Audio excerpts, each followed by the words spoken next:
YouTube? Welcome back to my channel. It's your boy D Dyson. The Holdovers. Got to watch that last night, and because it was winning a lot of awards, Golden Globe Awards, as well as Critics' Choice Awards, and couldn't be more happier, more for DaVineJoyRandolph. I got introduced to her through The Idol. And I was like, okay, you know, The Idol on HBO that got canceled, but I was like, whoever she is, I want to know more. I'm like, she's a beautiful lady, and I was telling myself, I'm like, whatever she's in, I can tell she's a really good actor playing her emotional, you know, roles, but she's playing herself, you know, like I can see the talent as far as her. And in here, she won a Golden Globe Award, and very deserving.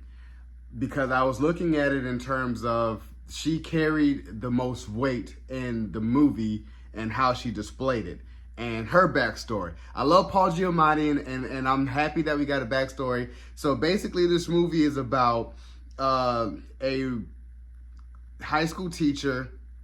You have a couple of students that's at boarding school, and Divine plays, she is the cafeteria manager for that high school.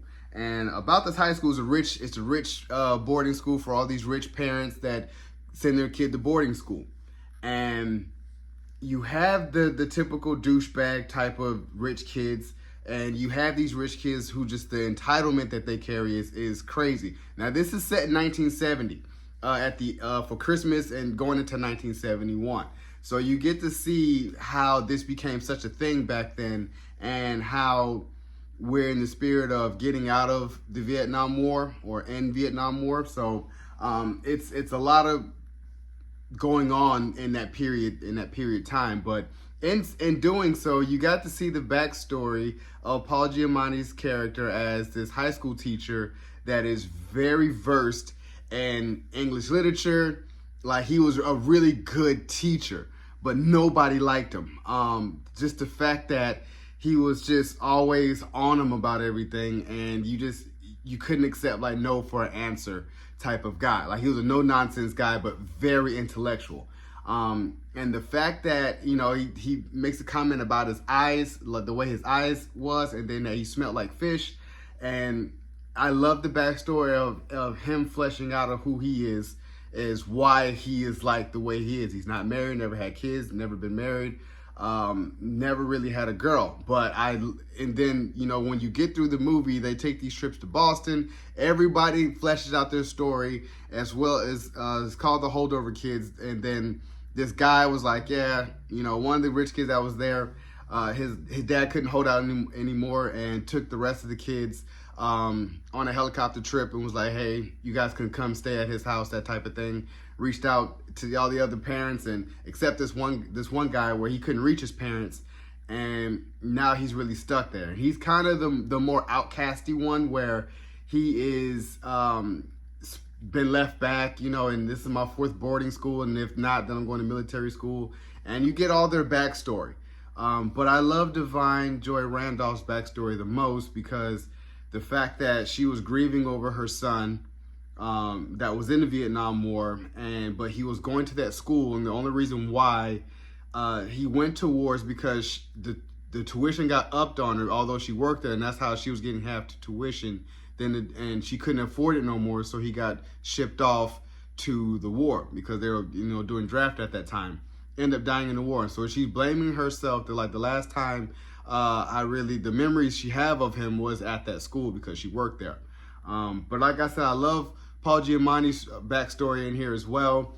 It's very, very fleshed out in how society was back then, and how just it was. And I liked it because he was really a guy that just stood on his principles and was very wicked smart. Finding out that a rich kid like him, you know, like the kids that he teaches, really took his work and his career away from him, and essentially took his life, because it was like all the things that he was doing at Harvard the guy took, and then, you know, now he's an adjunct professor only because he's a rich kid. Then he snitched on me. Parents just juiced, and, you know, he was really there to really do his work and bust his butt. But, you know, you rich kid came in, take over your whole thing, and now it's his. So, and he got shipped off to that boarding school where he knew the dean of that school, and no one ever blinked an eye. Didn't even finish Harvard. You know, he wasn't a college grad, but he was at that boarding school. So at the end, you know, they stood up for the kid, and because the kid was, you know, as they're finding out about the kid, you know, they all stories intertwine, and they end up trying to help the kid. And, you know, because the parents come, it's like, what happened? You know, why now you're causing ruckus in our family, that type of stuff. So Paul Giamatti's character, I looked at it, was like, that was like a redemption story of his, to find out who he is as a person, because he's been shelled off from the world because of, you know, what happened to him. So I liked it. I really give it an 8 out of 10. It was a lot, very slow pace, but once you get understood with the characters, you're mainly invested in them, and I was really understanding, and it was really good. That was a good movie. It truly was. So, you guys enjoy my reaction to The Holdovers. That's on Peacock right now, streaming. Subscribe to my channel, post a comment down below, and like the video. It's your boy, D. Dyson. Peace.